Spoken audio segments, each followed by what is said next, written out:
क्या आपने कभी सोचा है ये पानी ज़मीन से ऊपर जाता है और फिर वापस नीचे कैसे आ जाता है? इसके लिए एक टर्म है हाइड्रोलॉजिकल साइकिल, जिसके 3 मेजर कंपोनेंट हैं इवेपोरेशन, कंडेंसेशन और प्रेसिपिटेशन के जरिए ये हाइड्रोलॉजिकल साइकिल चलता है। जानेंगे इसको डिटेल में और सिंपल भाषा में। नमस्कार दोस्तों, स्वागत है आपका स्टूडेंट मित्र सुजानिल मिश्रा। पहले देखते हैं इवेपोरेशन यानी कि वाष्पीकरण क्या होता है। जब सोलर एनर्जी यानी कि सन रे की वजह से पानी यानी लिक्विड स्टेट गैसियस स्टेट में बदलता है, कन्वर्ट होकर एटमॉस्फेयर में चला जाता है, तो उसे हम इवेपोरेशन कहते हैं। जैसा कि आप देख पा रहे होंगे इमेज में, इस तरीके से होता है। और इसके कुछ फैक्टर्स हैं, वो देख लेते हैं किस फैक्टर की वजह से इवेपोरेशन होता है। पहला है टेम्परेचर, तापमान। हाई टेम्परेचर अगर होगा तो हाई रेट ऑफ इवेपोरेशन होगा, ज़्यादा गर्मी ज़्यादा स्टीम फॉर्म होगा। नेक्स्ट है विंड, इसके फैक्टर में पवन। हवा अपने साथ उस वाटर वेपर को उड़ा कर ले जाता है और वो अलाउ करता है मोर इवेपोरेशन। अगर वो वाटर को उड़ा ले जाता है तो फिर इवेपोरेशन का रेट जो है वाटर का और बढ़ जाएगा। नेक्स्ट है ह्यूमिडिटी यानी कि आर्द्रता। This is important. अगर हवा में ऑलरेडी बहुत सारा पानी यानी ह्यूमिडिटी है तो इवेपोरेशन का रेट कम हो जाता है, क्योंकि वो ऑलमोस्ट सैचुरेटेड हो जाता है हवा। सरफेस एरिया, ये भी एक फैक्टर का काम करता है इवेपोरेशन में। अगर आप एक गिलास पानी को प्लेट में स्प्रेड कर दें तो जल्दी इवेपोरेशन होगा। Larger surface area, faster evaporation. एक की पॉइंट्स याद रखिए, इवेपोरेशन जो है ओशन सरफेस जो है इवेपोरेशन के लिए प्राइमरी सोर्स है एटमॉस्फेरिक मॉइस्चर के लिए। सबसे ज़्यादा इवेपोरेशन कहाँ पे होता है? ओशन सरफेस पे होता है, और ये प्राइमरी सोर्स होता है एटमॉस्फेरिक मॉइस्चर के लिए। ओके, अब आते हैं कंडेंसेशन यानी संघनन। संघनन क्या होता है? जब पानी ऊपर चला गया लेकिन वहां रहता कैसे है? That's the magic of condensation, संघनन। जब गैसियस स्टेट का वाटर वेपर यानी लिक्विड में कन्वर्ट हो जाता है तो उसे हम कंडेंसेशन कहते हैं। ओके, ये होता क्यों है? Because of cooling. जब गर्मी से उबला हुआ पानी ऊपर एटमॉस्फेयर में जाता है तो टेम्परेचर ड्रॉप हो जाता है।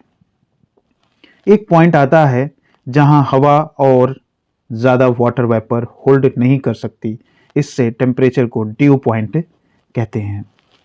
प्रोसेस क्या है इसका कंडेंसेशन का? तो cooling occurs, water vapour becomes super saturated. Okay, the water vapour needs क्या?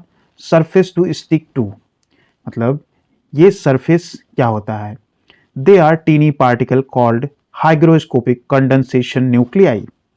और ये क्या होते हैं hygroscopic condensation nuclei? Dust particle, smoke, sea salt particle, water vapour, इन पर चिपक कर टीनी वाटर ड्रॉपलेट बना देता है। Millions of these droplet together forms clouds. मतलब क्लाउड ऐसे फॉर्म होता है। फिर कंडेंसेशन सिर्फ क्लाउड नहीं बनाता, ये ड्यू यानी कि ओस, फ्रॉस्ट यानी कि पाला, और फॉग यानी कोहरा भी बनाता है। अगर आपको कंडेंसेशन समझ में आ गया तो आप ये सारे फिनोमिनन इजीली एक्सप्लेन कर सकते हो और समझ सकते हो। अब आते हैं प्रेसिपिटेशन यानी कि वर्षा। रिटर्न ट्रिप्स, मतलब वापस जो है वाटर वापस जमीन पे आएगा। कैसे देखेंगे? इवेपोरेशन ने पानी ऊपर भेजा, कंडेंसेशन उसको क्लाउड बनाया, अब आखिरी में प्रेसिपिटेशन उसे वापस जमीन पे लाता है, जिसे हम बारिश भी कहते हैं। वाटर ड्रॉपलेट या आइस क्रिस्टल का क्लाउड से जमीन पर गिरना in any form is called precipitation. Cloud में वाटर ड्रॉपलेट बहुत छोटे होते हैं। जब ये ड्रॉपलेट आपस में कोलाइड करते हैं, मतलब मिलते हैं, कोलाइज करते हैं यानी जुड़ जाते हैं, तो वो बड़े और हैवी हो जाते हैं, और जब वो ग्रेविटी को रजिस्ट नहीं कर पाते तो फिर वो गिर जाते हैं। मतलब प्रेसिपिटेशन के लिए मेजर रोल क्या कर रहा है? ग्रेविटी की वजह से वो गिर जाते हैं। फॉर्म ऑफ प्रेसिपिटेशन, कितने टाइप के प्रेसिपिटेशन होते हैं? पहला रेन, सिंपली लिक्विड फॉर्म में बारिश हो जाता है, मोस्ट कॉमन है ये। नेक्स्ट स्नो, बर्फ के फॉर्म में। जब कंडेंसेशन सब जीरो टेम्परेचर पर होता है तो water vapour directly ice crystal में बदल जाता है, और ये बारिश जो है बर्फ जैसा होता है, स्नो जैसा। नेक्स्ट है स्लिट, हिमवर्षा, mixture of rain and snow. ऐसा लगता है कि जैसे फ्रोजन रेन हो रहा है। हेल, ओले, Ice lumps usually formed when raindrops are carried up and down repeatedly by vertical air current, freezing in layers before finally falling. ये वेरी इंपॉर्टेंट है for exams point of view. Precipitation के types अगर देखिए तो convectional rain, orographic rain और cyclonic या frontal rain. अगर आपको इनके बारे में डिटेल में चाहिए तो आप कमेंट करके ज़रूर बताएं।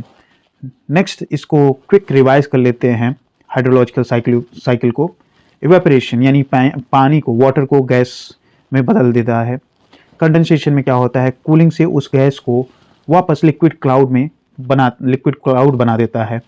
और नेक्स्ट आता है प्रेसिपिटेशन, ग्रेविटी से उस लिक्विड को वापस ज़मीन पर लाया जाता है। तो ये प्रेसिपिटेशन में होता है। Evaporation depends on temperature, condensation depends on dew points and condensation nuclei, और precipitation depends on collision and coalescence. ये कीवर्ड्स आप ध्यान में रखना। आपके लिए एक क्वेश्चन है, विच फॉर्म ऑफ प्रेसिपिटेशन